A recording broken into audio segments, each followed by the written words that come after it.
Hello, everybody, and welcome to this Xbox Life episode 432, The Last Podcaster. I am one of your hosts, Mark, aka Wingman709, and with me tonight is my bestest buddy, Rob. Can I do an old school? What's No, up? that's banned. This isn't the No, 80s. dude, it makes me laugh every time. And that's the 90s, by the way, not the 80s. Whatever, it's so old it could be the It could be the 80s. Yeah, you were alive in the 80s if you saw it in the 90s, probably. Oh, all Well, right. I'll do that. And hey, everybody, what's up? What's up? So, welcome to the show. We are without Brun tonight. He decided work was more important. Like, really? So, I don't You know. know, he's busy on assignment at like the 1980 Olympics. Yeah, I don't know. Whatever. All right. So, we're going to hopefully have a decent show and hopefully I'll remember to do everything correctly. And hello, Commander Sisson. Welcome to the stream. So let's start out with by what we've been playing because we got a lot to talk about. We had a lot of community stuff this week, so we don't want to waste any time. What did you play this week, Rob? Nothing really notable. The couple of times that I did boot up my Xbox, it was all just like lately, I've just been booting it up. I get it updated. I go to the Insiders Hub. I tinker around in there for a while, and then I've been going to that spring sale, and I keep going up and down that list, and then I just don't buy anything. And then I'm like, okay, I'm tired of this, and I shut it off. It's almost like it's like those things of where it's like you can't make a decision, so you don't make any decision, and that decision is also not to pick anything to play either. Have you looked at that sale? You know, I did. I think I looked at it once, and it was like nothing that stood out that I was interested in. So, and I Yeah, think I was like, I kind of came away underwhelmed. But I think part of it might be that everything that interests me, I bought when it was full price. yeah. So I don't know. There's nothing there You know, that I have to have. yeah. I mean, there's some decent stuff in there. I mean, a couple of titles are. I mean, they've got your usual, well, the like the Battlefield, and you got your Halo games, and Red Dead Redemption is in there again for like $15. I just want to buy it for like 10 or less. I don't know why. You should have bought it back when it was like $6 when You it know, first came you on guys backward keep, compatibility. dude, you guys keep talking about that. And every time I go to see it, it's like $20, $30 or whatever. And I believe that you're making that up. I don't think it's actually ever been less than 15. I should just send you my disc. I think I still have it on disc. I didn't buy it for $6 because I have it on or did I? Maybe I did Yeah. just to have a digital version because it was so cheap. I'll have to double check that. But if I have the Yeah. digital version, if I ended up buying it, I'll send you my copy, my disc copy. Okay. So, That sounds good. But so I actually did buy something. I bought that one Overcooked game oh yeah, because I heard you talking about it a while back. it's hard. It gets really hard Yeah. really fast, and you can't play it by yourself.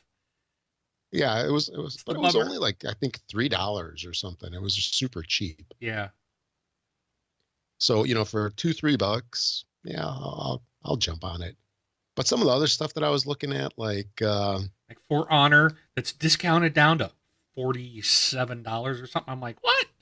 If For Honor was there down to $30, that's what I went looking for. I'm like, I could probably buy that game for half price, and it was still like $47 or something. I'm like, that's not really much of a sale. yeah, yeah, Not in my book, not for what I'm looking for. So, it's like the stuff that they want to entice people with. Let's say like the battlefields, because most of the people that really wanted it bought it anyway. They just want to lure people in to get it. right. And I don't know. And there was one other thing I just remembered that I wanted to talk about.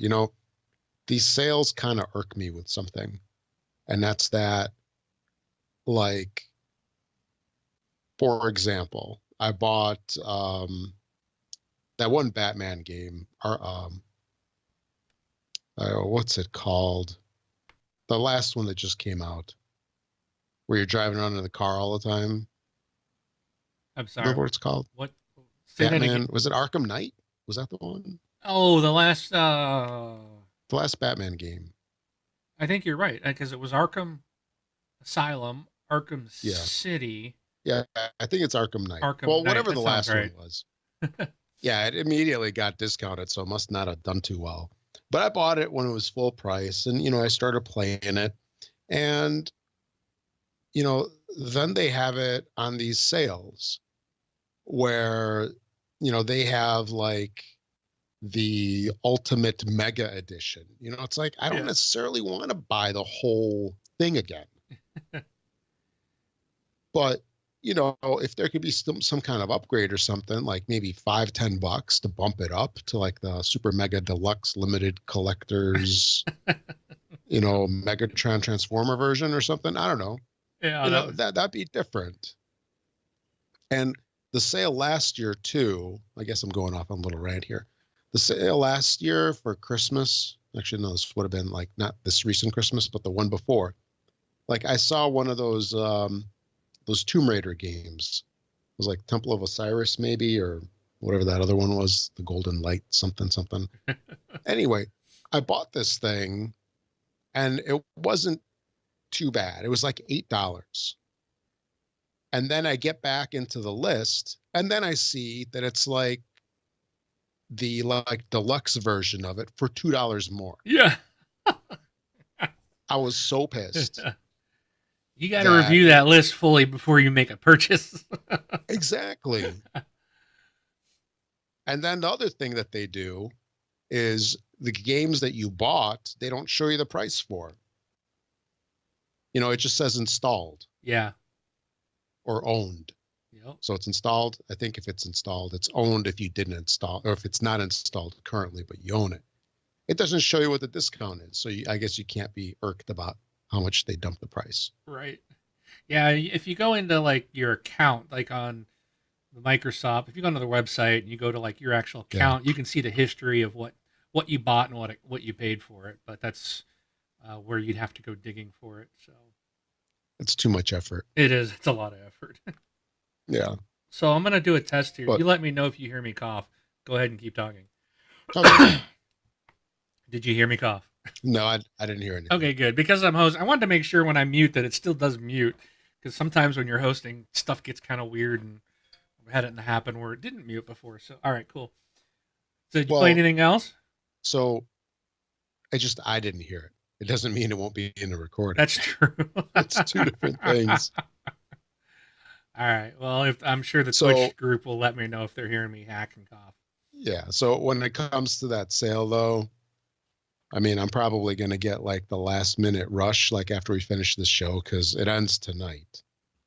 Like I said, midnight or whatever, Pacific time, midnight or something like that. So I'm going to have to go through there and see if I really want to buy something. Yeah. But I mean, these sales really remind me of it's almost not worth to buy some things at launch. You know what I mean? Because yeah, you might get some stupid launch day skin or day one edition, something, something for the game. But if you wait 6 months, you'll get the game at half price and maybe it's like game of the year edition or something. It's half price. It's got all the DLC in there that was released over the past 6 months, year or whatever. And it's, yeah, you might get delayed in playing it for a little bit, but you save some coin. All right. It sounds like people are hearing On me here. cough, even though I'm muting. So I apologize. I will definitely try to get myself turned away from the mic the best I can. Or just cough into a pillow. It's Oh, and I I heard don't that know one. why it's bad tonight for some reason. I have my drink here and I'll try to keep my throat wet, but Or do you got a mute on your mixer? You could just hit that. That's what no, I do. I do not. Not on this cheapo mixer Bron made us buy. Cheapo, it was expensive, but it doesn't have a mute, which he hates too. So, Don't listen to that guy. all right. Okay. So, anything else? Nope. All right. So I finished up the campaign on Bulletstorm. Um, I went through just as Again. Grayson Hunt. Yeah, yeah. Well, it was my first time on the Xbox One, but Oh, yes, well, I my wasn't second time through. questioning it as being again. I said again. Right, again, second time Yes. through. There is a. I probably will play it again because there is a Duke Nukem campaign where you play as Duke. So I kind of want to go through and just see what that's like, what they did, and what I'm sure he'll have his own lines and everything. So I'll probably do that. And I did play some multiplayer with. Oh, come on! I know who it was, But while you're but thinking of that, I heard I'm gonna that get it the wrong. But I think it was either Artemis, or Armistice. I think it was Artemis.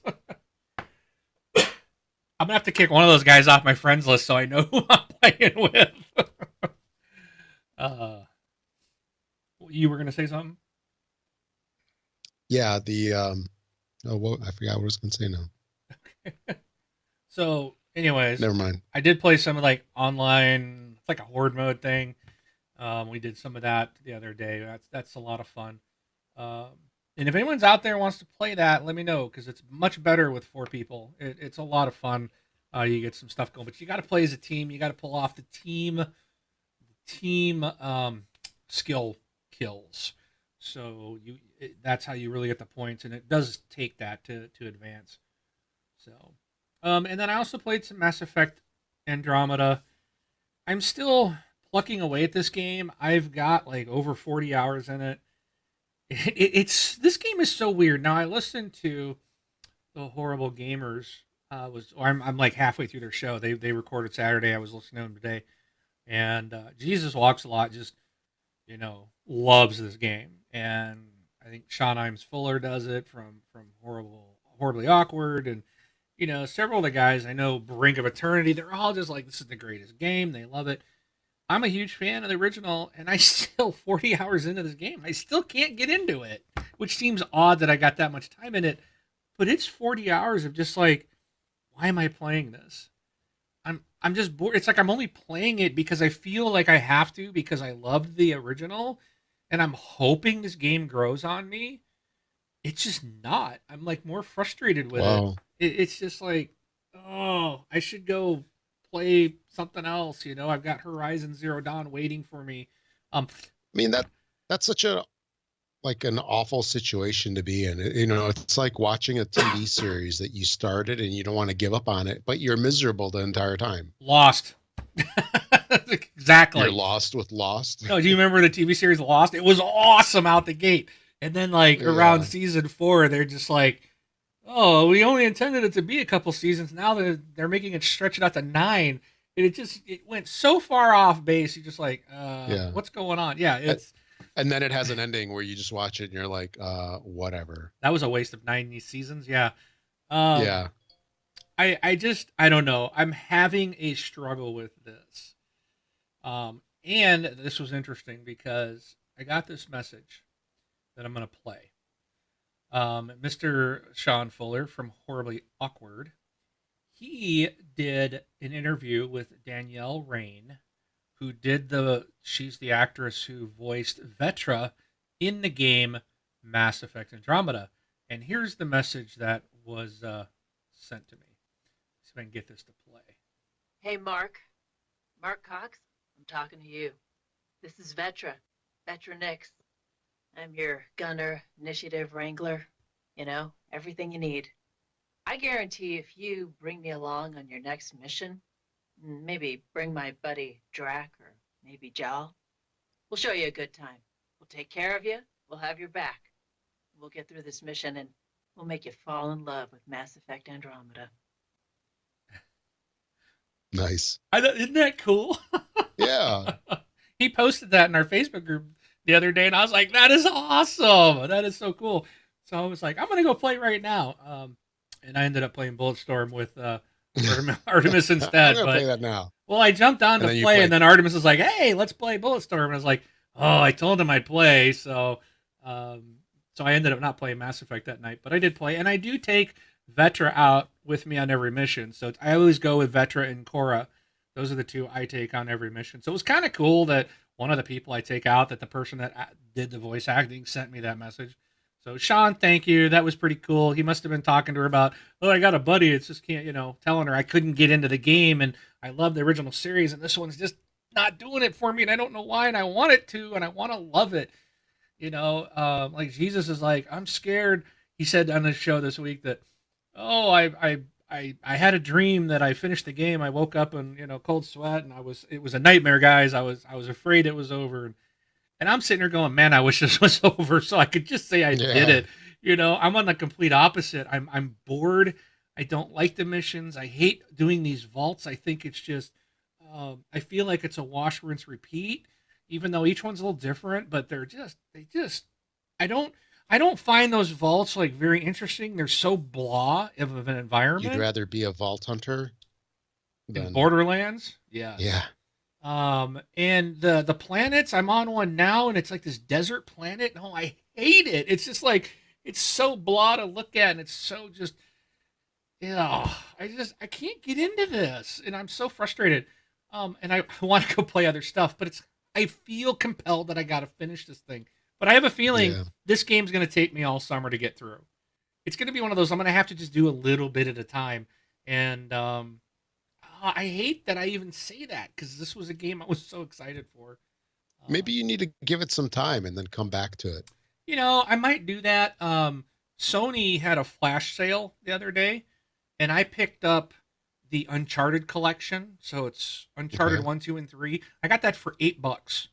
All three, and it's just the single player campaigns, no multiplayer, but I don't care. I never played the multiplayer on it. And I also got The Last of Us for $8. So Okay. I got 4 games I bought for $16 on PSN. Plus, I Nice. still got Horizon Zero Dawn. Plus, I want to buy Uncharted 4.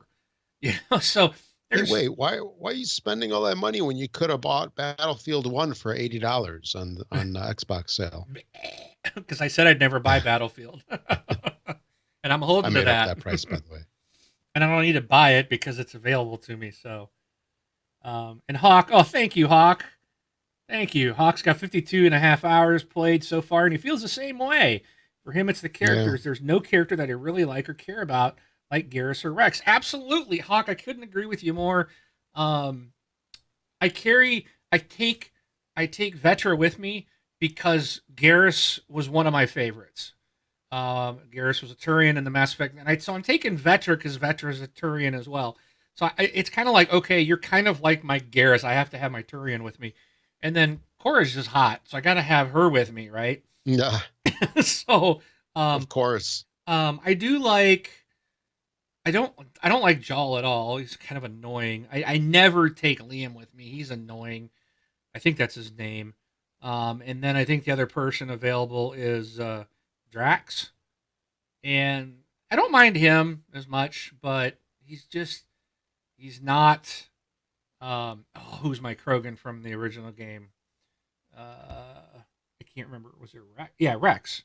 He's not Rex. It's just like so. Yeah. Anyways, but one thing I keep hearing is do the loyalty missions. That will really help you kind of bond and kind of bring the characters out and stuff.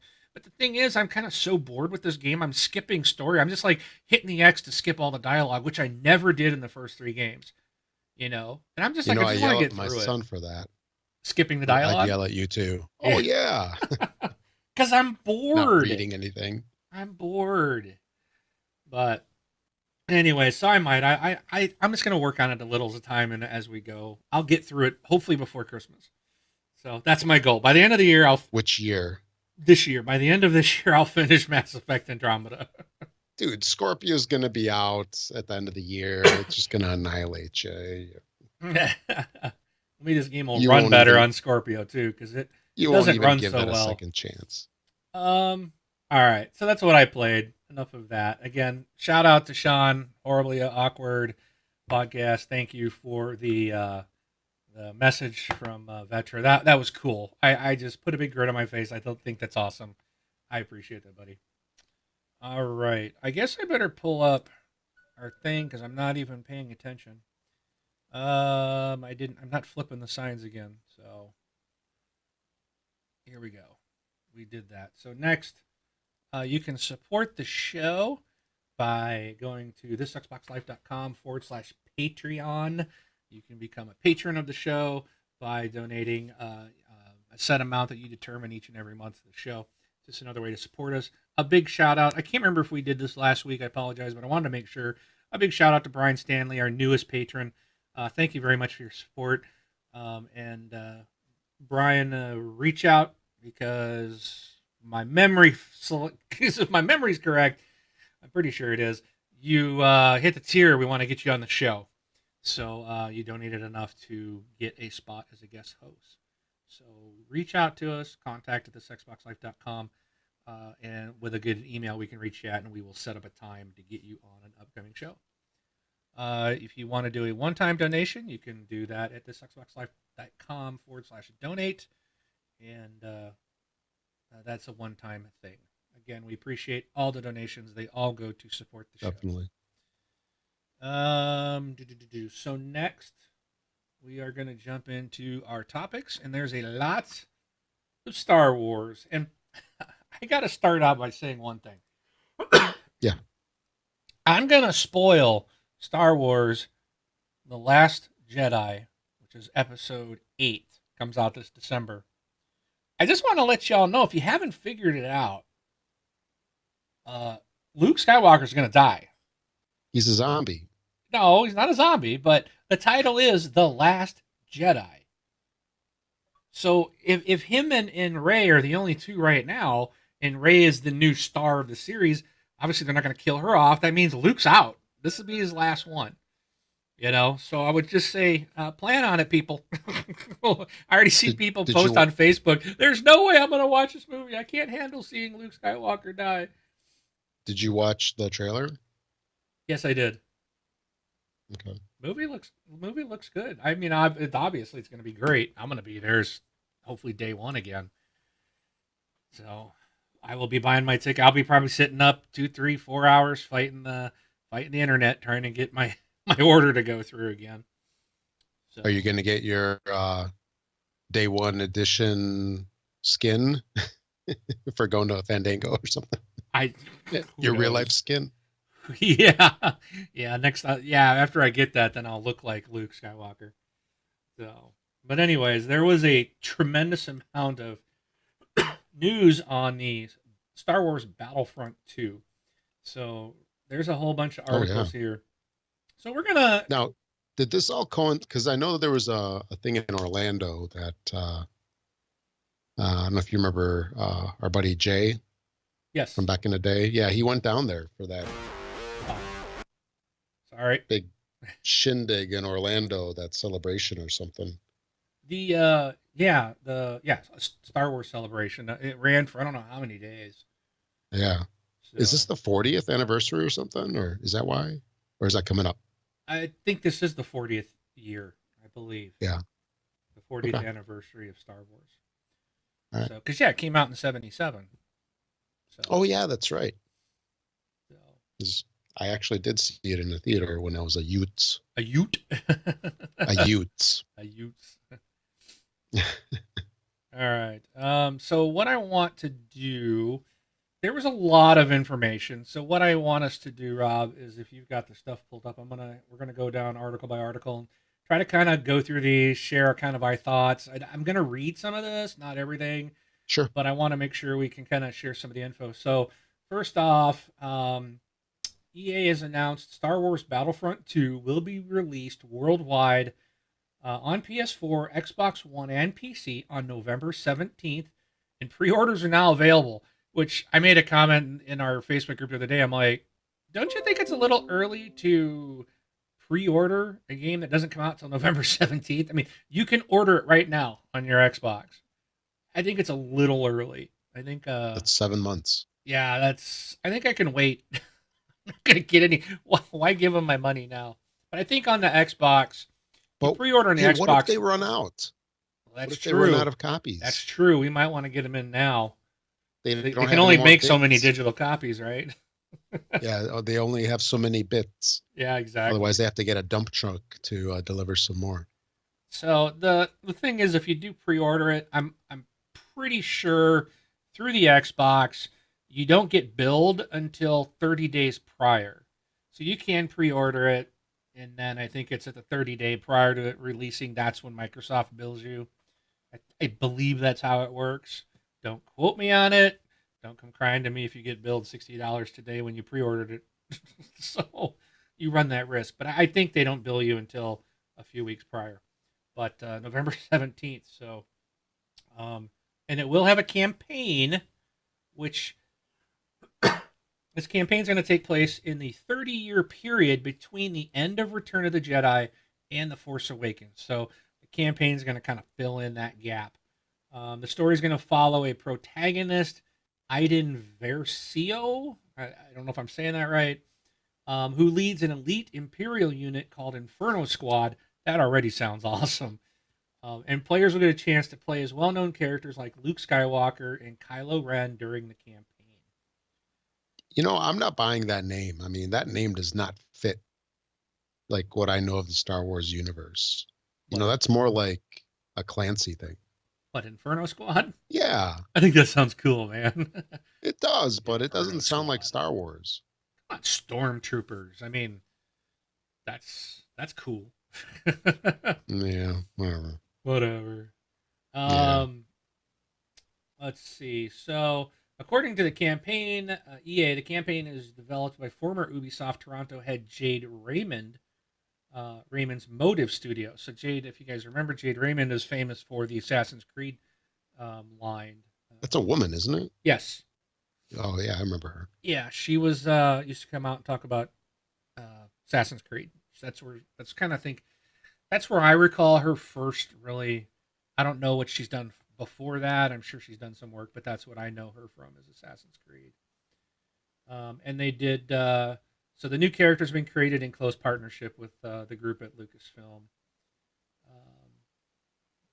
The story also, and this is important for Star Wars people, the story will be canon within the Star Wars universe. So this won't be like a runoff. This will be official storyline, which is kind of cool. And because they have a campaign, I will say I'm actually interested in this one. I never really got as much as I love Star Wars. I didn't really get into the Battlefront, but having an actual story won't be a huge difference for me. So they're gonna do a story that hasn't been seen in Star Wars, which I think is cool. So it's gonna be an official storyline that we've not ever seen. So it's gonna be all brand new. Let's see. So and we're gonna be seeing that from by as playing as an elite member of the Imperial forces.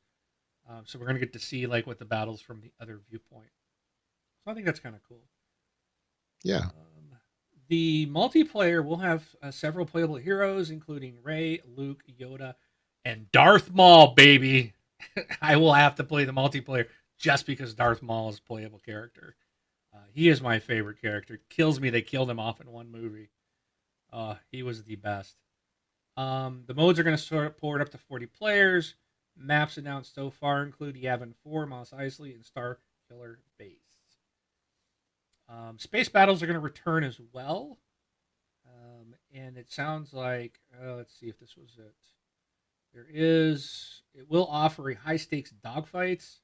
And with land and air vehicles, players will be able to pilot ships, including First Order TIE fighters, the Millennium Falcon, and more. So that's I think this is pretty cool. This sounds pretty rad, in my opinion. Oh, yeah.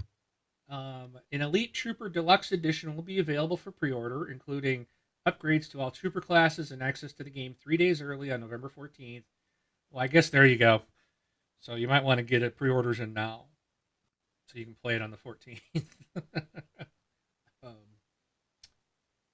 EA Access subscribers will be able to play as early as November 9th. Excuse me. And anyone who pre-orders Battlefield 2 will also receive the last Jedi-themed content, including exclusive Kylo Ren and Rey-themed looks based on the character's appearance in the upcoming film. So there you go. This will also be available. This will be playable at EA Play. This is EA's public event that takes place just before E3 this year. So people we're gonna obviously in June we'll see and probably videos of people playing this thing, and to get to hear what they think. So that's kind of cool. So what do you think of all that, Rob? Any comments, thoughts? No, I mean it sounds good for people that are into Battlefront for sure. Like you said, it's very interesting that they're going to be making it pre-orderable so early. I mean, you don't want to forget, I guess, because what is there not going to be enough buzz around release time that you might need to get your Why thing don't in people early. know that she's a group? Yeah, we're gonna get hit with ads because no matter what, I can't pull the stuff up Yeah. without ads popping up. So when Yeah, you, hit that little speaker thing up top to mute it as soon as you see it. it does it loads Yeah. multiple times. Yeah. It loads and then it like puts the pop up one and then it runs the ad before the thing. And even though I stop it, it still runs the ad. This is the same thing Brun has a problem with. So No, it's but their if site. you no, but in the tab, there's a little speaker icon. You click on that. I don't have a speaker icon in my tab. Are you on Chrome? Yes. Oh, okay. So There's a way to do it in Chrome too. Maybe we'll talk about it after. mute the browser. That's what we need. Okay, we need to Mute. talk. I want to mute my whole browser. No, All right. there is a way to do that, but All right, we'll have to figure that out. Thanks. yeah, but it's probably going to be a decent game, I would think. And if you like Battlefront 1 or just Battlefront, I think you'll like this one. I don't see any reason why it would be like an awful version. It sounds like and I was reading a different article that they took a lot of feedback from the original, and as good as the Yeah. original game was, there was things that were lacking, and they're addressing those things. Like the fans wanted a campaign, we're going to get a campaign. Fans have wanted space battles, well, we're going to get space battles. So they're bringing the stuff in that the fans want. So Yeah. I think it's going to be great. So and if this sucker is what do you Scorpio ready? Oh yeah, look out, because the original game looked amazing. So if you get this in full 4K, oh boy, this thing's gonna look awesome. Yeah. So. It'll be like your own Clone Wars or something. Yeah, there you go. Yeah, animated. So some possible good news. I think this is pretty good news. So there's not going to be a season pass for Battlefront 2. So I guess they're probably going to go. How are they gonna siphon money out of the players then? There's got to be a way. Oh, I'm sure they're still going to do DLC. But they said they don't want to segment the community. So they're getting rid of the season pass, which why stop if you're now? still having DLC, you're still segmenting the community. So if you don't want to segment the community, that means everything's got to be free after launch, or that you're not having any post-launch DLC. Wouldn't you say? Because if you're doing DLC, regardless of whether it's in a season pass or not, and people don't buy it, that's still segmenting the group. Yeah. Okay, so upon looking back at how Battlefront changed over time, its launch 2015 with the addition of DLC, the team came to the conclusion for this type of game, season passes are not the best thing, and they need to come up with something better. So with regard to how it's going to be released, they had the following statement. While we're not ready to confirm any live service plans just yet, what we can say is we've heard feedback from the community loud and clear. We know they want more depth, more progression, more content. So we're focused on delivering that in every dimension of Star Wars Battlefront 2. We'll have more to share about this in soon. So we'll probably find out at E3 or at their EA Play event. Right. The good news, too, which I think is cool, if you're a console player, you're going to be happy. Console only will have offline split screen co-op. But that's consoles only. Wow, okay. This mode allows two players to play together locally and earn upgrades that can be transferred to the online multiplayer experience. So you can play with your son offline, cool. just the two of you, and then you can that stuff, whatever you earn, will transfer to your online. So that's cool. I like that. I think I might be playing a lot of that with my kids. Yeah, you don't see that very often, like that split screen. Yeah, that's something that's pretty much gone the way of the dodo bird. Yeah, it has. So, all right, I think that was it for that one. So, next item up is and prepare for more ads. As we cover Hold the on to your hats. hold on to your ads. Yeah. Oh, maybe there's not one on this article. Sweet. So, the still talking about Battlefront 2, the multiplayer, bigger, better, and more emotional is the title. What? um, so they said where Battlefront 2's new single player mode is attempting something different, the focus of the returning multiplayer component seems to be more about refinement. The last Battlefront got a lot right, but it has also occasionally felt like a gorgeous blueprint from something better to come. This could well be it. Burnout creators Criterion have stepped in. This one I thought was kind of strange. They've stepped in to take on the game's vehicles. I'm like, okay. I'm not sure how their experience with Burnout series translates into TIE fighters and X Wings, but Are you gonna have to like crash a TIE fighter or something through an intersection? maybe we'll get a crash mode. Yeah, Battlefront 2 crash mode. yeah. Crash your AT-AT into an intersection. There you go. All right, so we've got that there. So Burnout's gonna, or I'm not Burnout. Criterion guys are gonna be doing some of the vehicle stuff. Um, the philosophy seems to be about creating not only a picture perfect Star Wars game, but one that offers more fantasy of being boots on the ground in the universe. They won't go into any kind of specifics, but let's see. They tease that the idea of the new game will offer full classes rather than the changeable equipment loadouts of the first. So each class will come with a shared progression system, but will change appearance depending on what map and side you're playing on.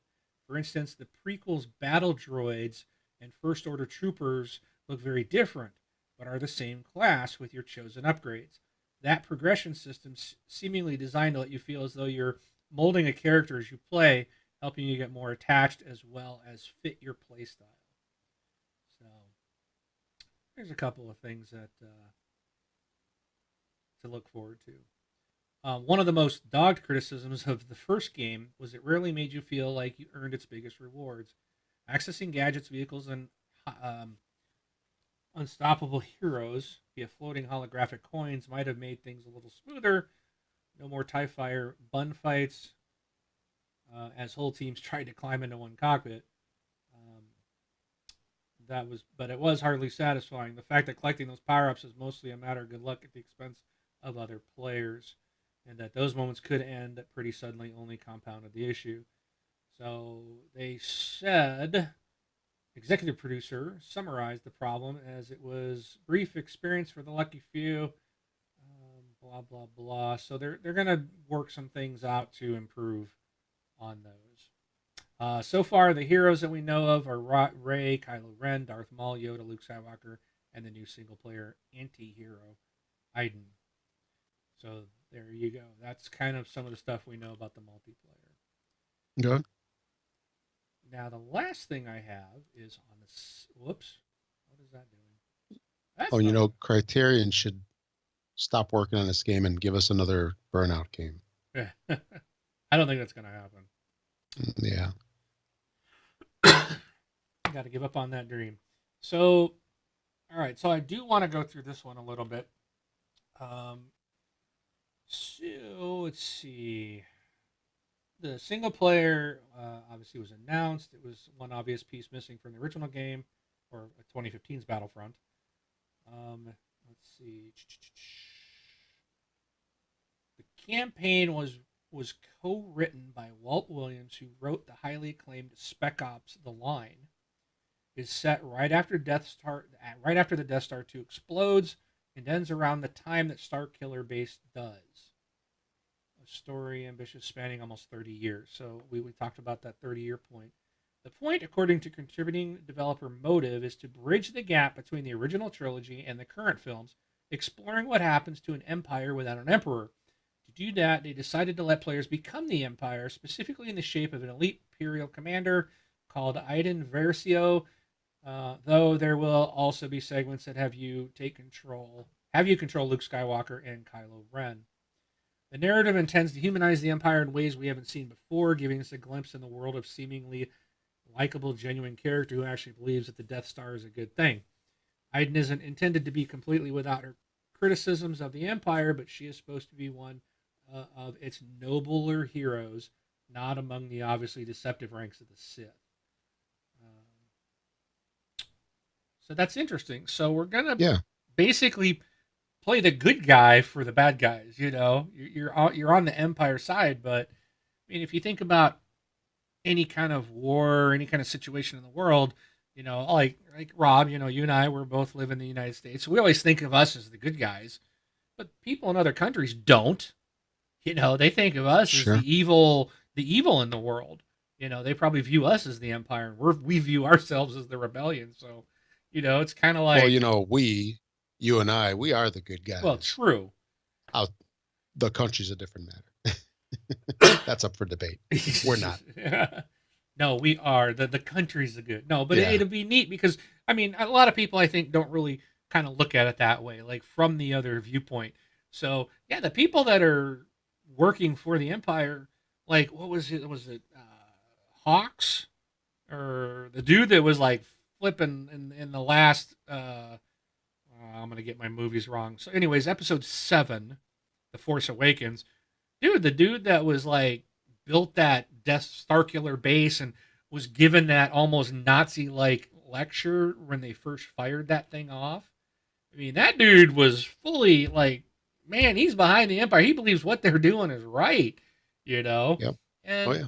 yeah, I mean, if you grow up in that, so it'd be kind of interesting to see what they do here. And if we end up liking the character that we're playing, even though we're playing evil, uh, that'll be interesting. So I'm not going to say any more about it, but I just think it's kind of cool that we're going to have that opportunity to go through Oh yeah. a campaign now for Star Wars Battlefront. So I'm looking forward to it. All right. Any other thoughts, Rob, on any of No, the sir. Star Wars stuff? Nope. All right. I got. Then I'm just going to turn it over to you because you got a whole bunch of stuff you added in. So. Yeah, I got a couple, two, three things. So we weren't sure if it was ever going to happen, but for March, the PS4 got dethroned. It was not the top selling console. Instead, it Really? was a Nintendo Switch.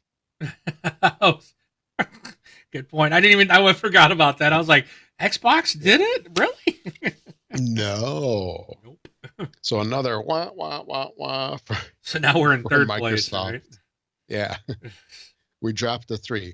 Although I can probably safely say that I don't think Nintendo is going to be the top selling in April, just because you can't buy them anywhere because they're sold out.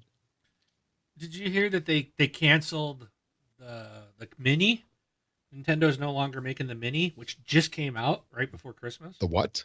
That Nintendo, the NES Classic, the little mini one that you can hold in your hand, Oh yeah. they're not making them anymore.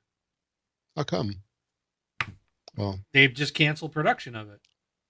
You they couldn't even probably find the darn things. It's like everybody wants yeah one and they're not going to sell them. I was like, that just doesn't yeah make any sense. they're So if, probably devoting all their resources to the Switches. I, It's more profitable. they still had to Why make use money a off of that thing. That thing was like the size of a deck of cards. Yeah, I mean, it was what, $70? They were still selling them for Something like like that. 60 And came with 30 $70. Yeah. games. Yeah, but those games they've But made their money on them long time ago. yeah, So and they were probably just going to make more money on people reliving their nostalgia and rebuying yeah, crappy old games from the 80s that it just nobody wants seems to weird play. that they did it for just a couple of months and then scrapped it when it was Oh yeah. like selling like gangbusters. It just doesn't make any sense to me. But I'm not No, Nintendo, yeah, that so was oh yeah. all right. But Microsoft did mention in their own statement for the quarter ending March 2017 that it was a big one for the company with record Xbox Live engagement with 1.1 billion. Should say that with like a Dr. Evil Wait, 1.1 billion. You got to curve Mul- your pinky up to oh your. yeah, my pinky up in the corner of my mouth there. Multiplayer hours logged globally. That's up 14% year over year. So says the company in position number 3. So that was that. We're going down, not moving up in the ranks. No. Oh well, what are you gonna do? Sorry, Scorpio's on the way to save the day. The Scorpio's on the way to still be beaten out by the Switch. Oh, I hope not. Yeah. But you know what? What is it? The next Super Mario World's coming out the holiday Mhm. this year, so it could Yeah. very well outsell the Switch. I mean the Scorpio. That would be sad. Yep. So then moving on, Microsoft has detailed the Xbox Fan Fest for E3 2017. That's coming up in just about 2 months or so. The tickets for the Fan Fest are going to go on sale on Wednesday, April the 19th. So if you're going to be out there, you can try to scramble and grab those tickets. It's a 3-day event where 500 people can get entry to Microsoft's E3 press briefing. That's going to be on Sunday, June 11th at 2 p.m. Pacific. I'm trying to think. So that's like around noon Central Time, 11 Eastern Time here in the United States. Please adjust accordingly to wherever time zone you're in. And then the ticket holders are going to have the opportunity to get hands-on experience with Project Scorpio and upcoming games at a private event on June 12th. So that's on Monday. So that's pretty cool, isn't it? Yes. You not only get to go to the briefing, but you can check out the Scorpio, probably at least 4 or 5 months prior to it hitting retail. Dude, I so wish I could go. Yeah, the first 400 tickets are going on sale this Wednesday. First come, first serve basis. I mean, I think they're probably going to sell out faster than like a Taylor Swift concert or something. I don't know. I'm assuming that sells out quickly. And they're going to begin at 6 a.m. Pacific. The remaining 100 tickets are going to be offered through promotions and giveaways. You must be 21 or older with an Xbox Live gamer tag to complete the transaction. So that's pretty cool. I did not see any mention of how much the tickets are going to be. They But, probably won't cost anything. Oh, really? If this is Microsoft just giving them away to fans, they're basically inviting them to the show and to get their hands on the Scorpio. They probably so you won't can charge. You'd have to pay for your own transportation and stuff there. Oh yeah. But I should try it anyways. You know, it's not that far of a drive. I could drive down there in a really long day. I could drive to LA. It'd be a really book long some customer day. appointments or something at the same time. I don't have any not customers at, well, down not there at the anymore. Same time. I don't have any in California anymore now that I moved. Well, you could just say you forgot. Yeah. You forgot. Whoops. Sorry. I could just take a trip and then just have a layover in LA of a few days. Yeah, there you go. I need to go to Alaska via LA. Sure, why not? That's funny. So yeah, FanFest, if you can make it, see if you can grab the tickets on Wednesday. Another thing that was kind of interesting is that there were some reports of a PlayStation 1 emulator on the Xbox One store. So somehow they snuck this on. It came in as an application called WinPDF Reader. And there was a YouTube video purportedly that detailed how to use it. And the frame rates were supposedly running between 35 to 60 frames per second on a bunch of these games. By the time that I saw this story, I actually went to see if it was on there, and it was already taken down, unfortunately. But yeah, I wondered if this was actually legit or if somebody just made up a story. But I thought it was kind of cool enough to mention. Well, I know recently Microsoft had just released some kind of press release about there would be no emulators allowed in the store. Yeah, we talked about that last week. Did we? Okay. Yeah. So this is, I guess, an example of why they would not allow it. I guess it opens them up to all sorts of issues. Especially if it's a competitor Yeah. I don't think in a Sony would be competitor's happy system. about it. Yeah, I mean, not that you can't run it, but it's just liability, whatever, copyright, all that fun stuff. Right. So it's gone. Don't bother looking for it now. Well, unless I guess it shows back up there. Then Win a PDF couple reader more. number 2. Yeah, or they call it like, I don't know, Doc Reader, Doc X Reader, XLS Reader. What's that other reader for that Microsoft thing? Visio Player, Visio Reader. Anyway, more new Xbox One features are on the way, and those features include a whole bunch of fan requested additions, including sharing your looking for group post on the activity feed or through a message, unfollow a club or game hub directly from your activity feed, your profile display. Oh, Whoa. sorry. Your profile displaying your arena tournament history and upcoming tournaments. Then for broadcasters, Beam and Twitch broadcasts can have an option in the guide for your Connect to locate you automatically. I've never used the Connect for this stuff, so I guess it's not a automatic process, it's manual or something. You got to paint yourself in or something somehow. Say that. Did you ever Say do that that again. What was the feature? So for Beam and Twitch broadcasts, you will now have an option in the guide for your Connect to locate you automatically. Oh, I think I think right now it just turns it on.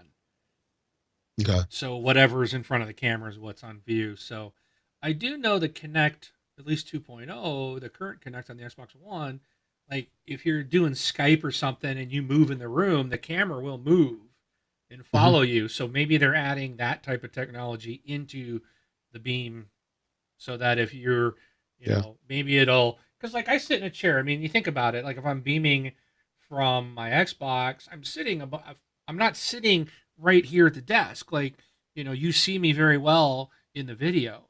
I'm Yeah. sitting 12 feet back. So it's like you see your room more than the person. So maybe it'll actually take the Kinect camera and actually zoom in on the player, which would make sense. Right. Okay. The next feature, I know you could have used this one a couple years ago, Mark.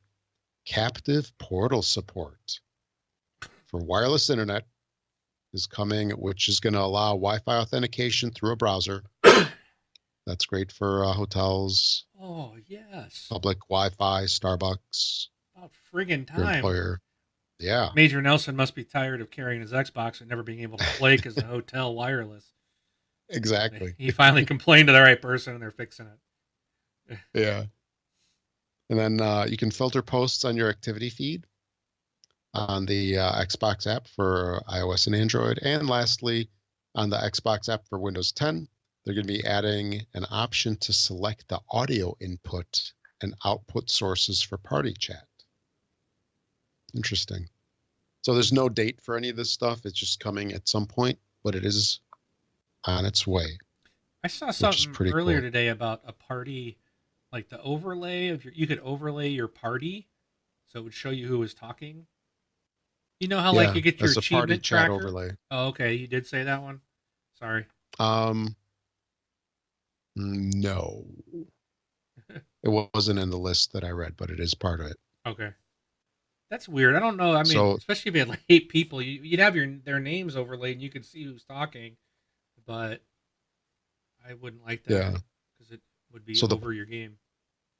the party overlay thing is it's going to pop up when somebody in your party speaks so that you can see who's talking. You can customize the positioning and transparency of the pop-up. I mean, that's kind of like what some of those services do. Like I know WebEx does it, Right. so it identifies the speaker, and I think you get a similar thing with Google Hangouts, and I think even with Skype too. so at least you know who's chatting, especially if people have a similar voice. Yeah. So that's it for those updates. Some of them definitely welcomed, in particular that captive hotspot one. Yes. Yeah, did we talk about what that was? We should probably mention it. That's where, like in a hotel or something like that, you have to authenticate before you Right. can actually get Wi-Fi. Right. Whereas, what was that problem that you were having? Like you couldn't get an IP or something because you Well, couldn't. no. So when you go to the hotels, and Yeah. sometimes even like on certain phones or tablet devices, it's the same problem. I've been in airports and not been able to even get my iPhone to go. So you connect, you go into the wireless, you connect to the hotel or the airport's wireless connection. Well, 99.9% of those require you to go to. It typically will automatically, even when you open your browser, it automatically goes to like the hotel's web page, and then like I'll have to like put in my code, or I have to select if I'm going to pay for internet broadband. And they have like the normal, and then they have the you know unrestricted, which they charge you like $25 a day, which is BS. So but I always got to put in like my membership number for the hotel to get my internet access for free. And so you got to get to that page, and it's that page that never appears. And it's not like you Right. know the hotel.com. Okay, it's not. It's like a very specific web address that you don't know what it is. It has to automatically appear. So on the Xbox, launching the Edge browser does not automatically. So I can connect to the hotel wireless, it connects, but I can never like authenticate through their web page because that web page would never pull up. That's the problem. So I'm really glad that they're gonna fix that, because like my S, I've taken it before, and I end up usually having to play. I can't play online. I'm always having to play offline, which is fine. I mean, I can still play, but I prefer to be on live and playing with my friends and stuff, if even if I'm traveling. So that's Yeah. cool. I like that. I'm really excited to see that, and I will happily test that out for them. I might have to get in back into the preview program just to get that one. So, but Yep. I'll wait. All right. And then, so moving on, the Game Pass preview. That's something that was available to insiders. Yep. I don't know, about past month or so. It's being expanded to more users. So there's going to be a new wave of invitations for preview members, and this is, I guess, the third wave that is underway. And then, if you get a part of that, then you can add the program to your profile. I guess that's the best way to describe it. Did you say something? Nope. Nope. Okay. You can add that to your profile, and it shows up kind of like another program, just like Xbox Live does. And I don't know if they've done any changes to the games in there, but the list was kind of underwhelming. But I guess it's what you can expect for something that's in testing. They're really not looking to give you the games yet, because they're promising 100 games of Right, because various you're not even types. paying for it yet. Right. It's Right, it's just just them. a test. It's yeah, Yeah, it's them testing out the back end. right. Making Really, sure it's it not like, works. yeah, it's not like you're getting early access to the games. It's just they're testing out the feature. Because I'll guarantee that they're probably, if you go into that, they've got that preview app.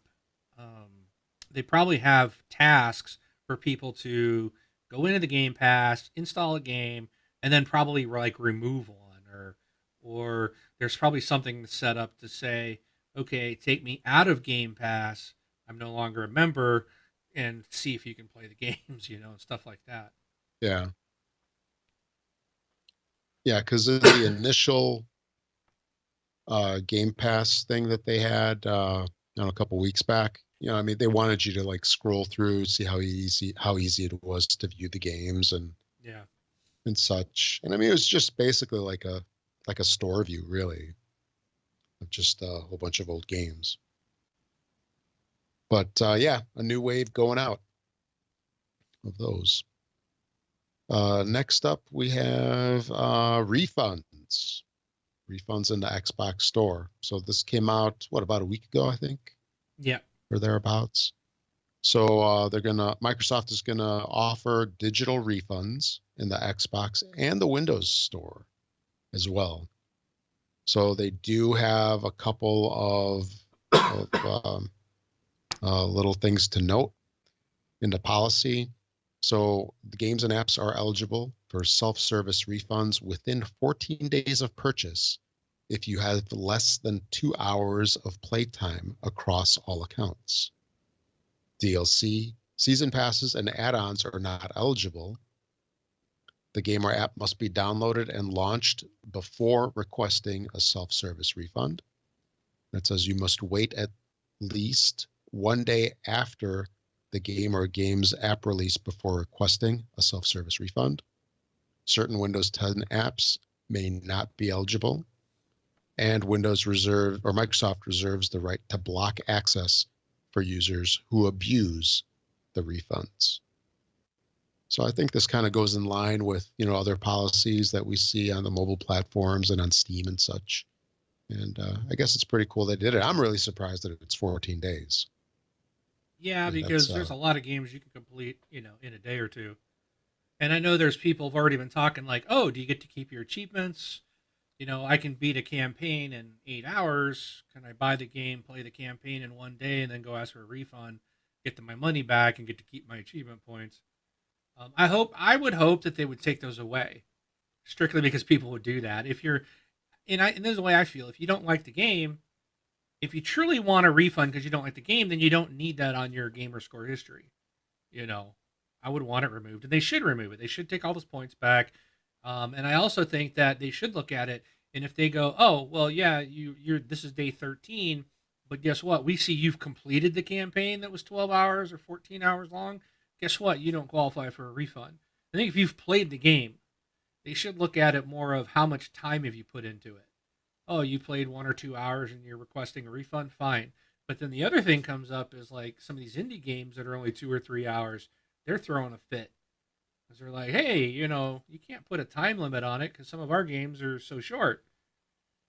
So I think they need to do it as like if I think they should do it more of like a percentage of the game, and I'm hoping that's what they look at. Because if they're just like, oh, you got 13 days, then people will be returning it, playing the game and returning it to just get their money back. So, but then again, that's where they'll say, nope, you can't get refunds anymore, and I'm fine with that. Yeah. People shouldn't abuse the system. Period. Oh yeah, exactly. If you don't want to buy the game, then go to GameFly and rent it, or go to Redbox. So, all right. Yep. Anything else? And then yeah, let's see. Lastly, here a couple quick things. Just wanted to mention. Scorpio has been confirmed to have a reveal at E3. I think we pretty much expected this, but it is going to happen. And then I think the big news on that is that it's going to be revealed at E3 and not in May at a special event like we were expecting. Prior. Yeah. Right. So we were all kind of expecting to see it beforehand, and it looks like their whole Digital Foundry reveal was what they were going to do. It sounds like that's it until E3. That's what Microsoft has said. So at least when it comes to Scorpio. Right, with Scorpio, yeah. Yeah. And then gamer picks, custom gamer picks have entered testing. This is for the insiders. This is something that's going to be in testing for quite a while. I read through some of the steps to do this on my console, and it involves doing an image of at least, what is it? I think it was like 1080 by 1080. So you have to make it square. You do your image, and then you have to put it on a USB drive, connect it up to the console. There's a bunch of steps. It's not super easy. Well, I mean, it's simple, but you have to go through a number of steps to complete this. Well, they added this to the new, like the iPhone app, the Xbox app on the iPhone. That was listed as a new feature, and someone else in our community was like, how do you do it? And I went through and I was looking. I couldn't find a way to do upload a custom gamer pick on there. When you go into the picks, it's all pre-selected stuff. So, but they said that was one of the new features of the app. You can't find Okay. it. I can't find it anywhere. Yeah, who knows? I wonder. I wonder if also it's in the Windows 10 app as well, because I saw that the beta app got an update. I don't know if it was today or yesterday. Interesting. Yeah, I did not find anywhere to do it at in here. And it was, when I launched the app itself, it came up the other day, said, "Here's the new features," and I saw it listed as "Here's the new features in the current version." And I went looking for it and could not find out how to do it. I went into Yeah. settings, I went under, hitting a little profile, and like if you go into your character, then there's customize. Oh no, wait, that wasn't it. It wasn't customize. Um, I can't read where I found that. But I found a spot where it was like change your pick, um, and it was like just it wasn't an option. There was no you couldn't like add or upload a custom picture like they said that you could. So I'm not sure where it's buried at in here, but it's Yeah. supposedly in here somewhere. I don't know. Okay. Yeah. If I find out, I'll post it to the Facebook group. Yep. And then lastly, Microsoft is pushing Beam as the primary E3 viewing format, which is Not interesting. surprising. Yes. It says on the official website for the E3 press conference, the Xbox team is promoting Beam as the primary way to view the event. And we'll see how that goes. Hopefully, it'll be better than previous shows where the event kind of tanked a little bit with video problems and such. So maybe Beam is geared to support all of that viewing goodness of E3. Yeah. And I believe that's all I've got. All right. Well, let me pull my app back up. All right. So you can reach us at our website. If you want to send us a voicemail, you can do that by clicking send voicemail on the right hand side of our page at the6buckslife.com. And we did get one this week, but before I do, I want to announce our winner. So we've been the last couple of weeks, we were telling our listeners over in Europe that if you use Amazon.uk, that we have a giveaway for you. And the winner is drumroll Kongen 1973. I believe he was from Denmark. I think he was one of our Denmark listeners that sent in a voicemail. So I will send you, Kongen, I will send you your um, gift card for Amazon.uk I'll send that to you through an Xbox Live message. So look there for your code, and congratulations. And thank you guys for listening, guys and gals, because we had a female listener from Denmark as well as also Catflap 1970 also contributed. But we did get a voicemail this week from a Mr. Ryan Gibson, who's on Horrible Gamers podcast. So let's see what Ryan has to say. Hey guys, what's going on? It's Ryan from the Horrible Gamers podcast, and I'm just calling to say I love you guys. You guys are the best. You guys were one of the first podcasts I ever listened to, and I gotta say, like, you guys are probably part of the reason why I podcast now. Anyways, I was listening to your show last week, and you guys were talking about Microsoft's premium products, and I think you had a good point there, but to be honest, I think that if they cross that $3.99 US line, they're going to be in a lot of trouble. So I'm thinking Scorpio $3.99, $4.99 up here in Canada. So $3.99 US. That's what I'm saying. But anyways, have a great show, guys. Keep up the good work. I'll talk to you later. All right. So thank you, Ryan. So here's a thought I had. So we've been talking about every show I listen to, our community, everybody's been talking about price of Scorpio. What's it going to be? So let's say they come out that Sunday prior to E3 and they say $399. We'll just say, because everybody's saying you can't go above the cost of the PS4 Pro. You just can't. You got to come out at $400. What's going to stop Sony from dropping the price of the Pro 2 days later when they get on stage. And Right. now the Scorpio is the most expensive console out there. So even if they come out at $400, they could still get hosed in a way on price because I mean the Pro's been out. I don't know how it. I mean, obviously it's not been out long enough that they want to discount it, but and Sony probably doesn't feel like they're going to have to. But if they do feel threatened, there's no reason, nothing saying that they can't cut the price of the Pro right out the gate at E3, and then that's the big news. And now the Scorpion, because Microsoft can't go, oh, okay, well, we'll drop it. I mean, that makes them look like they're floundering. You know what I mean? Yeah. So do you think, what do you think about that, Rob? Do you think they come out more expensive than the Pro, same price as the Pro, or anticipate a price drop of the Pro and come in under that? Who knows? I mean, I'm still unsure what the reception of the console is going to be.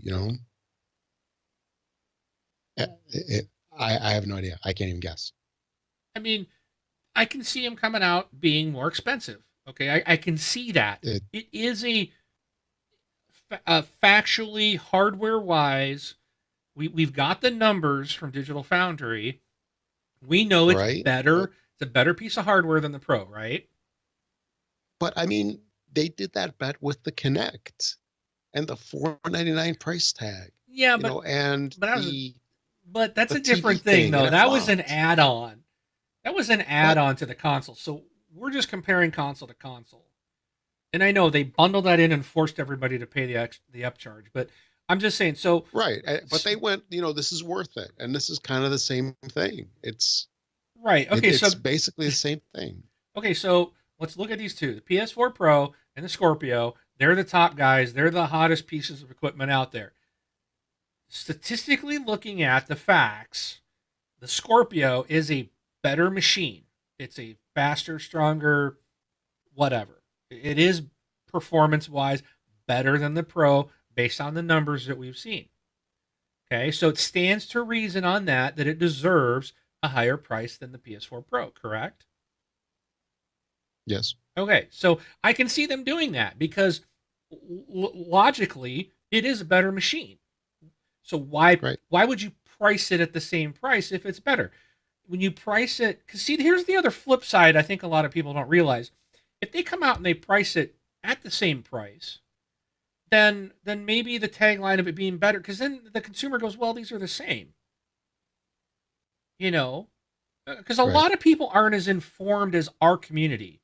Okay, they don't. The majority of people out there that are gamers don't dive into podcasts and live on IGN and GameSpot and all these different gaming media websites and stuff. They just don't do it. That's a pretty small percentage of people that do dive into all that. So they're just going to go into the store and go, oh, well, these two are identical. They're not going to know. They're going to look at the price, and it doesn't matter to them what the price is. They're probably going to buy the cheaper one. So, but seeing two different prices, I think, tells people, oh, this one probably is better. It's more expensive. It's a better machine. You price it the same. Now it's no different. You lose that premium, from that viewpoint. If you price it lower to try to compete and try to anticipate a potential PS4 Pro price drop, now you're under them. Now you're like, well, now you definitely aren't as good, from that viewpoint. So I don't even know what they're going to do. And I'm going to just say, whatever they do, I'm buying it. Because I don't expect it to be more than $500. I would be shocked if it was more than that, and I think Ryan's correct. The thing would be a death sentence to it. But but again, Phil Spencer said they expect to sell a lot more Xbox One S's than Scorpios. Right. So it's mindset. If Microsoft is coming at this like, I just want to put this premium product out there that is better than everybody else, and I'm not putting it out there as a direct competition to get our numbers back up, then yeah, it can hold that price tag because it's going to do what they want it to do. If they like, we really need to beat Sony and we need to catch up, then it's going to be all price. But again, if you price it wrong, or you price it at and go, hey, we're the same as them, And then 2 days later, Sony goes, no, you're not. We're now $50 cheaper. Ha ha, we win again. It takes that steam out of them. So I don't know what they're going to do. Yeah, I mean, that's a pretty good perspective, I guess. I really hadn't thought of it that way. I kind of thought of it as, they got to get it in there in some way so that it looks like, something that they would want to sell a lot of. But I guess the Xbox One S is that generic everyday console, and this is for premium folks. It's not meant to have the volume. Yeah. I think no matter Nice what, if it does. It's one of those things. I think they're darned if they do, darned if they don't. Yeah. I don't want to be, I would not want to be the guy having to make that decision, because I can see justification for that price to be anywhere from, $299 to $600. I mean, right. It's really, I guess, depends on what does Microsoft want? What do they want this console to be? Do they want it to put them back up to number one in sales of hardware units, and the Xbox One to be the number one console piece of hardware? Or do they just want a device that is available for those that are willing to plunk out? I mean, look at the 1080 and the 1070 graphics cards. They make a 1080 graphics card, it's $600-700. Then they make another version that's not quite as good, and another version that's even cheaper than that. That it doesn't, people that they still make those super high end, very expensive cards, and they still sell them. You don't see AMD and Nvidia going, well, we got to undercut the next guy. No, they make a cheaper version of that hardware for those that don't want to spend the money. And that's where I think Scorpio could kind of follow that model. Maybe they're going to say, you know what? We're selling. We are successful. We're making money. We don't need to be number one. Maybe they got other plans to bring people back in and doing exclusives on Xbox and whatnot. But maybe they're going to, have that as a higher price tag for people that want it. It's just, nobody knows. There's so many ways it could happen. Either way, I'm putting my money on it because I'm in love with it. I can't wait to see it. Right. And I've seen the dev kit. I think we've all seen that. It looks just like the S, except it's got a bunch of weird buttons on the front, which will go away. But it looks like it's going to be identical to the S, maybe different colors and stuff, but in some different trim. But it seems to be the same size. So I think we'll see. Yeah, definitely. All right. Okay, let's move on. We're running out of time. And I got other stuff I want to get to. So we've got, also, you can email us, contact@thisxboxlife.com. And we did get a couple emails this week. And Rob, you definitely have to read these, specifically the second one. All right. But so have fun with this first one. It's long. All right. So first one is from Zod100. Hi, guys. This is Udit. Hope I pronounced that right there. Longtime listener and first-time emailer. I love your podcast. It's one of my favorite podcasts on the internet. My email is regarding exclusive games discussion that you guys were having last week. All right, we should probably stop it right there. I'm just kidding. Oh. Okay. No, I'm just kidding. Go ahead. Yeah, I got you. And it's not fair to count niche Japanese games as exclusive because they are not popular in the West. I disagree with the statement because if a game is exclusive to the console, then we should count it as an exclusive. It doesn't matter whether it's an indie AAA or a super niche title. A game is a game, niche or not. All the big exclusive Japanese games released this year on PS4, like Yakuza 0, Nioh, Nier Automata, and Persona 5 are equally popular in the West, Europe, and Asia, as they are in Japan. All of these games are close to 90 on Metacritic, and sold close to 2 million copies worldwide. Persona 5 launched number one in the UK at launch, so you can't dismiss these games by calling them niche or by saying that no one buys them in the West. These games are very popular in the West, Europe, and Asia, and are fully localized in English for the US, UK with English, and UK with English voice acting. All these games are developed by big Japanese studios like Sega, Team Ninja, Square Enix, and Platinum, and not by some small indie Japanese studios. And all of these niche Japanese games outsold Halo Wars 2 in less than a week worldwide, and also many big Western PS4 and Xbox games in sales like Order 1886, Quantum Break, and all. Nier Automata is no less of a game than Horizon Zero Dawn. I played it and I like it more than Zero Dawn. You should also try it.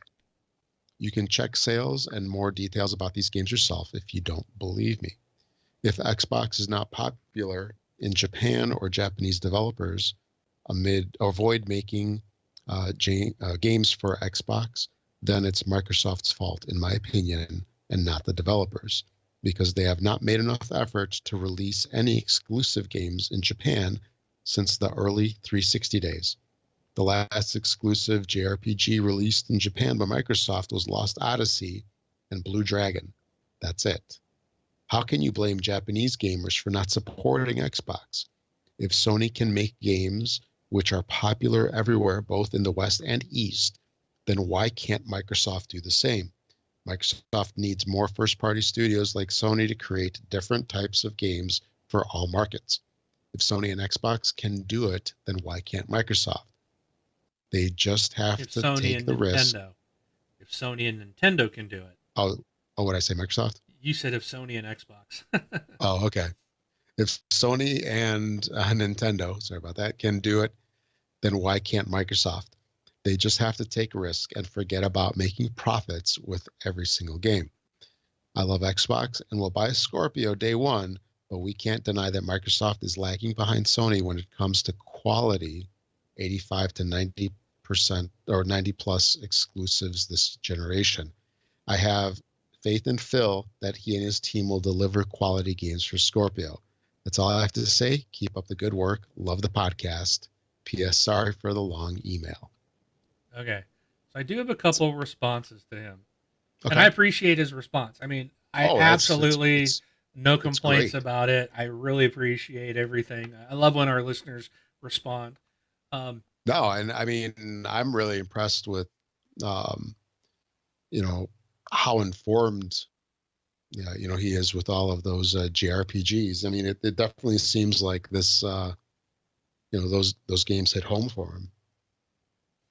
So that my intent or my point last week when I was talking about this was not that you can't include those. Okay. You can't, not that you can't include those exclusives because they're in a smaller market. My point was that the quote video gaming media will list all this stuff for Sony and saying all these exclusives, and then when they go to Microsoft, they say Halo and Gears of War and Forza. That's it, which isn't the case. There's a lot more exclusives that Microsoft does have, and they also have some like small stuff that's not, so their list is pretty big as well. Is it as big as Sony?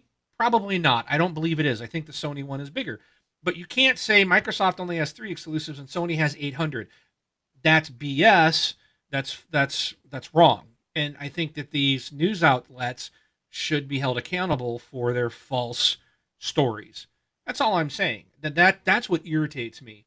And they're trying to make it sound like there's all this other stuff. And I'm sorry, smaller games or smaller markets. You have to include those smaller games, smaller markets on the Xbox as well. Make it a comparison of apples to apples. Be fair about it. If you're a journalist, you got to report facts, and they're not reporting the facts. They're beefing the story up for one point of view, probably because that's who's paying them. Sony is paying them a large marketing budget, so they're going to beef everything up to support that, to keep the money coming in. It's just, that's what they do.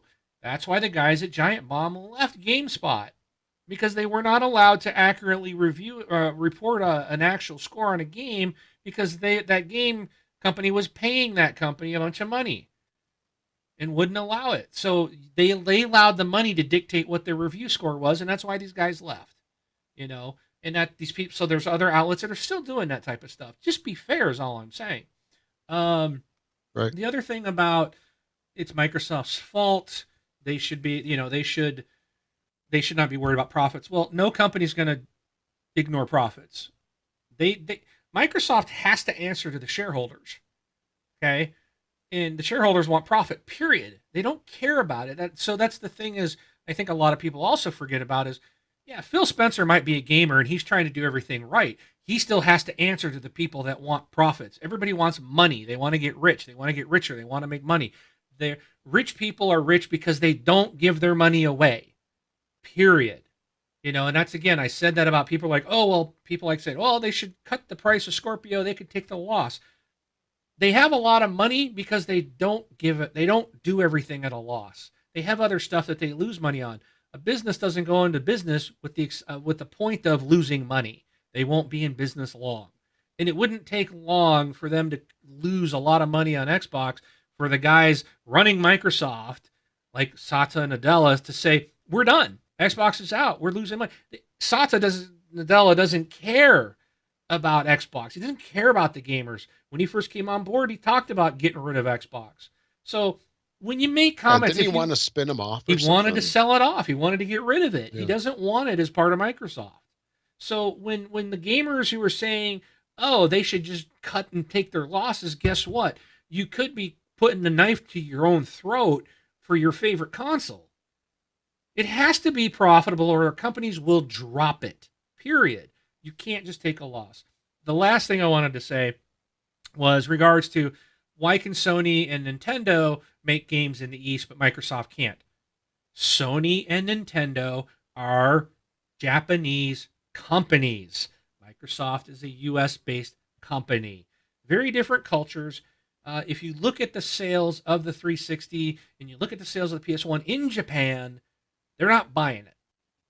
They don't buy it because they're buying the Sony and Nintendo. They're very if we've got a Japanese listener out there, anybody from that that type of culture, and you want to correct me, that's awesome. But my understanding of that culture is they're very much they're going to buy their own from their own companies. That's what they do. They support their own. That's why they are going to support that. Yes, some people might buy an Xbox, but they're going to buy the PlayStation and the Nintendo's first. And when they're not selling consoles, no developer is going to put money into the writing games for the Xbox that has 30 consoles in the country. There's just not enough people there that are buying the Xbox One for any developer to write games for it. Again, they're not going to write games to lose money. If there's no profit in it, they're not going to do it. So that's not necessarily Microsoft's fault. I think it's very much a cultural thing. Now, where I think Microsoft can make inroads is Europe. They need to be doing more there, and they do have a bigger footprint in Europe. So, but again, not arguing with this guy, just trying to make some kind of comments on why Microsoft can't do what Sony and Nintendo can. That's they're Japanese companies. They're going to be very successful in Japan. All right, they get it. They know what their own people want. Microsoft knows us in the U.S. They don't know the Japanese market, and they're trying. They got people there, but it's not something you can just switch and do overnight. So, but all right, cool. I again really appreciate it, and I will shut up now because I want Rob to read this next one. All right, the next one is from Malia. She writes in, I had to listen to your program Monday so I could get the games. Read the first part of the message. Okay. She wrote in, I hope Rob reads this email. He has such a lovely voice. Exactly. Thank you very much, Leah. I'm flattered. Thank you very much. Go ahead, Rob. He's all flustered. I'm blushing. But Leah writes in, I had to listen to your program Monday so I could get the games before his birthday. This is where she was trying to get some games for her boyfriend for his birthday. And it says, thanks to your answer for my question, I ended up buying Battlefield 1 for PS4 and Ghost Recon Wildlands for Xbox, which he had borrowed from a friend. I got both on sale for $25 each, and he was very pleased with the choice. Sincerely, Leah. So that's cool. We gave her some good recommendations. Cool. Awesome. Yes. Alrighty. So let's move on. We are getting there. So you can follow us at Twitter, thisxboxlife.com/Twitter to see our Twitter feed. Brun runs that. Facebook, we're on thisxboxlife.com/Facebook. We talk about all kinds of stuff in there. That's where our community is active. And this past week, there was a couple of things. So number one, there was a mention about how to do game sharing. I know our community was awesome. They posted, several people replied. Someone even, posted a link. So real quick, and I know we've talked about it on the show, but I just wanted to respond to that real quick. So if you want to set up game sharing in your home, say you got two Xboxes, you take the one that you want, basically you want to share. So you want the family, say the family Xbox. That's where all your kids and the wife might play. You're going to log into that Xbox as under your gamer tag. You're going to set that as your home Xbox. Okay. And then you can basically log out. That's fine. Then you go into your own Xbox, say it's in your office or your game room or your bedroom or wherever, the one that you alone are going to be playing on. All you do there is you just log into it with your gamer tag. Now, what that means is you can play your games on that Xbox, and because the other one in the family room is your home Xbox, everybody else can log in with their own gamer tags and play the games that you have downloaded or purchased. So they're available. That also means that if, say, you and your wife want to play the same game, you only buy one copy of it. You both sit at your own Xbox and you both log in and play the same game. And that's how the game sharing works on the Xbox One. So hopefully that is helpful. If you have any questions, you can always reach out to me via a message through Xbox Live or Facebook or whatever. All right, Rob, we got one from Sean on the Facebook. You want to read that one as well? Sure. Okay, Sean writes in, I would like to hear the opinions on the news about Battlefield 2's story mode, including adding IGN alum Mitch Dyer, who was critical of Battlefield not having story mode in the first game. Also, thoughts on any surprises that may come during E3, including possibilities of VR, exclusive games, and what Microsoft may do to get more third-party exclusives, as it seems like every trailer I see for a new game is followed by a PlayStation logo. Interesting. I think we answered his questions on our thoughts on the story mode.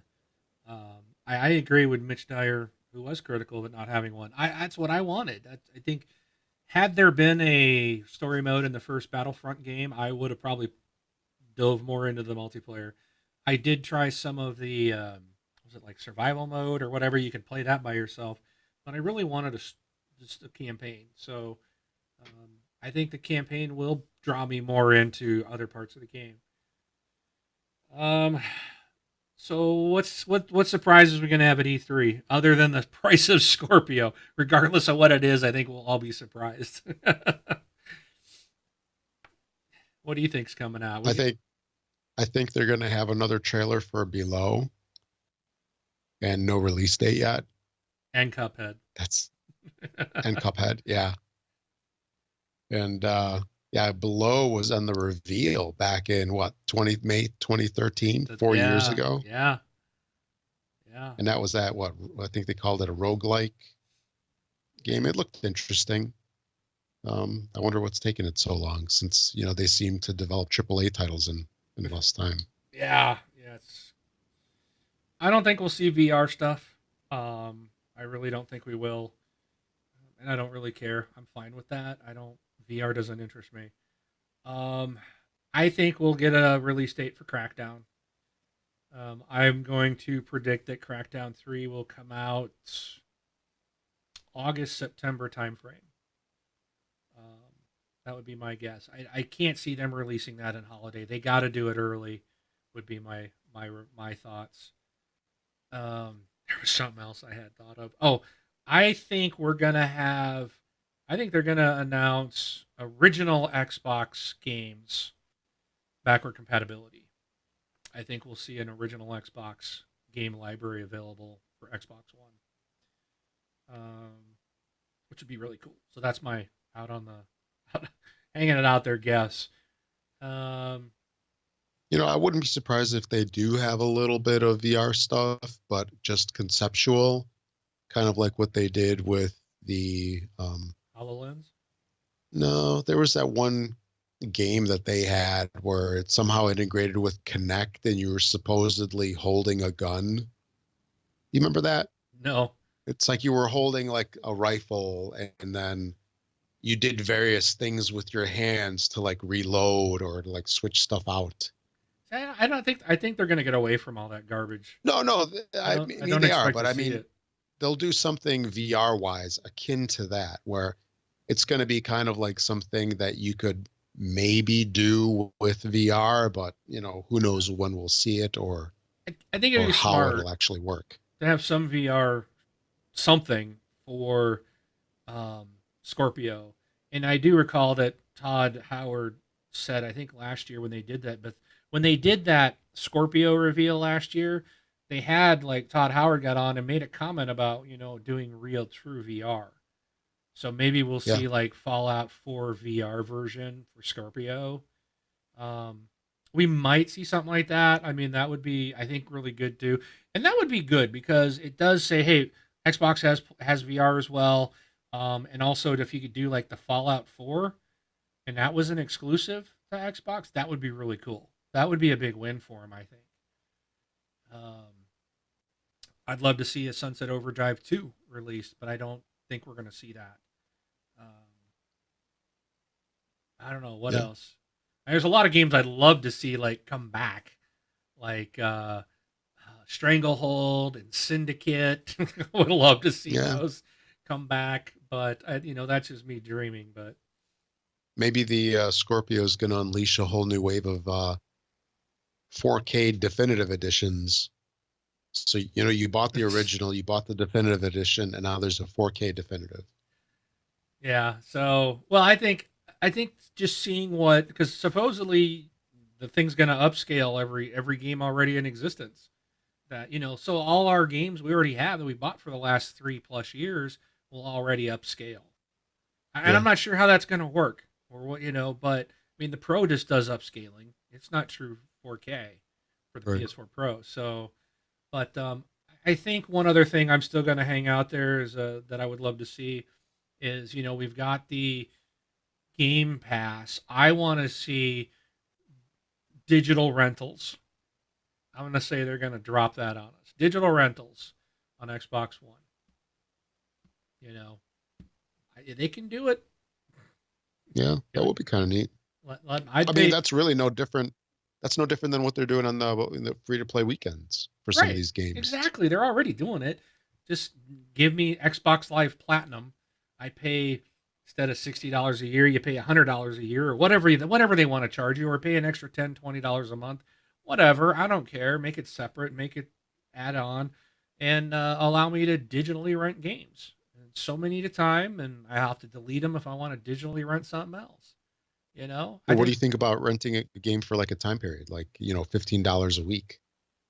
no, So for the I like the people that GameFly can, model where you just say I'm gonna pay this month every month, and I can, if I get a new game, I play it one day and I send it back to them. I mean, some of these games you want to play the campaign, and if they're only 4 to 8 hours long, you're done in a day. Like one Saturday, boom, I'm gonna play this. I played what I want. I don't want multiplayer. I delete it and I rent another game. You can right? rent and play as many as you want, but only so many at a time. They got to put limits on it, and I get that, but I want a digital rental service. Sure. So, all right. So that's our Okay. thoughts. Yes. Next thing, retail releases, Rob. All right. So for the week of April 17th, which is today for us, recording here on the 17th, through the 23rd, a couple of titles we have that are arriving are Voodoo Vince Remastered on the 18th, Tuesday, Flint Hook on the 18th, Late Shift also on the 18th, ATV Renegades on the 18th as well. Another one on the 18th is Wonder Boy, The Dragon's Trap. Also, the Disney Afternoon Collection Shinus, the Lightning Kingdom. I think that's how you pronounce it. And so that's it for the 18th. Yeah, quite a few titles on releasing on Tuesday. And then on the 21st, we have Cities Skylines, Xbox One Edition. I know a lot of people probably looking forward to that one if they've been playing it on a PC. Also on the 21st, we have Deformers, Race to the Sun, and N. Verstand. It's an odd name. So that's what we've got coming out this week. A fair amount of titles there. Games with Gold just recently switched over in the middle of the month here. I believe it was yesterday it switched over. For Xbox One, you still have Rise, Son of Rome going through the end of the month. Brand new this week is The Walking Dead Season 2, and this is the complete season, all 5 parts. You have now 4 more weeks to get this one through the middle of May. And Xbox 360 backwards compatibility title was Assassin's Creed Revelations. So you have 2 more weeks to grab that one. And remember, that one is backwards compatible, so you can play it on both 360 and Xbox One. Then also, if you're going to be making any purchases on Amazon, no matter what it is, does not have to be gaming related. Could be toilet paper, could be, I don't know, car parts, whatever you want to do, clothing. If you make any purchase on Amazon, please make sure to use our affiliate link. You can find that on our website at thisxboxlife.com. Click on the big old Amazon logo at the top right, or you can also go to thisxboxlife.com/Amazon. It does not cost you anything extra to do that, but it helps support the show. We get a teeny tiny little finder's fee of sorts for sending you their way. We help, or that helps us defray server costs and all that other good stuff, and run contests for our wonderful listeners like you. And then if you're on iTunes, find our show on there, find This Xbox Life. In the iTunes store, give us a rating of 5 stars. The more 5-star ratings that we get, the higher up we move in the rankings over there, and helps other people find our show. And I believe that I don't have anything else for this episode here. Do you, Mark? Yeah, I got one thing. In our chat, Sal Courier asked us, what sequels would we like to see get announced at E3, not including Crackdown? So I did mention, Stranglehold, if you guys played that on the 360, that was a John Woo game. You were like I think you were like a detective in China or Hong Kong or something, but it was kind of like you could slow down time and go over tables, and it was a great little shooter title. I absolutely love that game. I would love a Stranglehold too. Syndicate on the 360 was phenomenal. I loved it. I would love to see a Syndicate too. I want Overdrive, Sunset Overdrive. I want Sunset Overdrive too. Those are 3 I really, really want. I also want Saints Row 5. I know they're bringing out Agents of Mayhem, but it's not really what I want, even though it's a new game, and Saints Row 4 was very much like Saints Row 3. They were basically kind of identical, but I would love a Saints Row 5 like new game. Give us all new, but sure. I love the flying and the powers and the character customization and just the fun craziness of Saints Row games. So those are some things I would like. I'm going to jump in on one of Rob's is Shadow Complex 2. Yeah. I know he wants that. Oh, for sure. Which I still think they got a drop on us, because they brought out Shadow Complex on, was it on PC? And it's not the same. But they built up like, we're going to do this, making you think like, hey, something else is coming in.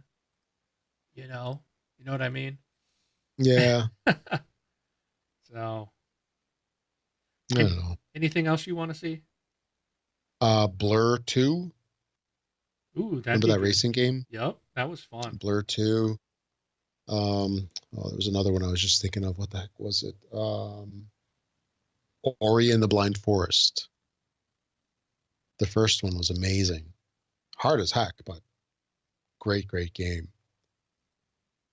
And so you did my Shadow Complex one. Maybe like a new Rise. Rise Son of Rome 2 would be nice. Yeah. Yeah, I really like that one. I would like to see a third Dishonored, even though the second one just came out. Hey, don't hurt to ask. Love that game. Yeah, that's really not a sequel. That's a whatever the name is for a third one. And I know it's been announced already, but I'm looking forward to seeing Red Dead Redemption 2. Really excited to see some information on that. And I hope that Microsoft gets some kind of exclusive deal on that one.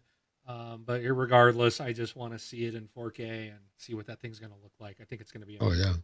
Ooh, I'd love to see a new Max Payne game. sure. Max Payne 3 was a lot of fun.